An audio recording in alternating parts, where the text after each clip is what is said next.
Hi. Well, last time we talked about God had Jesus in mind right from the beginning of time to save us from all of the destruction that we can bring upon ourselves in this world because of sin. Sin entered, God was not happy, and so He has found us a way out, and He made us a promise right from the beginning of time. And that promise was Jesus Christ, who's going to take away the sin of the world. But I had to write them all down. We've gone through our Bible stories, and this is God's path. He's showing us the way out. And we've gone through Adam and Eve, of course, and then we went through Seth, who loved God. Methuselah loved God. Noah loved God. Noah's son, Shem, loved God. Terah loved God, and Abraham, the son of Terah, he loved God. And now we have Isaac, who loved God. See, there's always that light.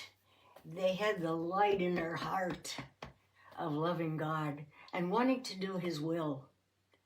So today we're going to continue on with Isaac, Abraham and Rebekah's son.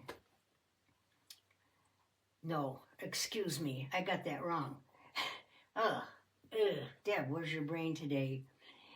Isaac and Rebekah's son, Esau. Forget what I said that first sentence, that was weird. Okay, Esau. Esau is the son of Isaac and Rebekah. And they also had another boy named Jacob. So these two boys grew up together. Esau was a big, burly man. He had a lot of hair on his arms and his face and probably a beard. Big, burly guy, huge guy. And he was a hunter. He loved to go out and kill the deer and stuff and then bring it back for dinner. Or sometimes he'd go out and he'd stay for days. They had no clue where he was. And then they found out he had even married 2 wives one time when he was gone. So he was kind of a rounder, a promiscuous guy and big guy. But he was the oldest.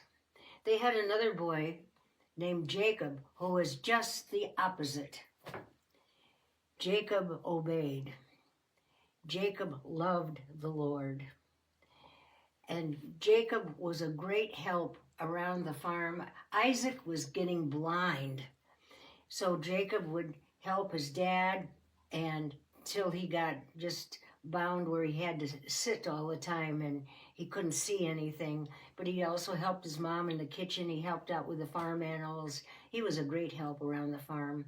He was just the opposite of Esau. And so, you know what? I'm going to save this for the next story. But these 2 boys were just, the custom was in those days that the firstborn boy would receive twice as much as the rest of the children. And that the firstborn it was called an inheritance. I guess you'd call it an inheritance or a birthright.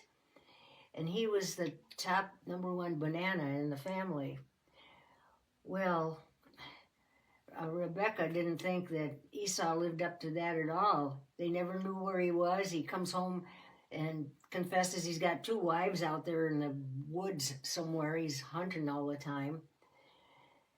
And Jacob was just the opposite.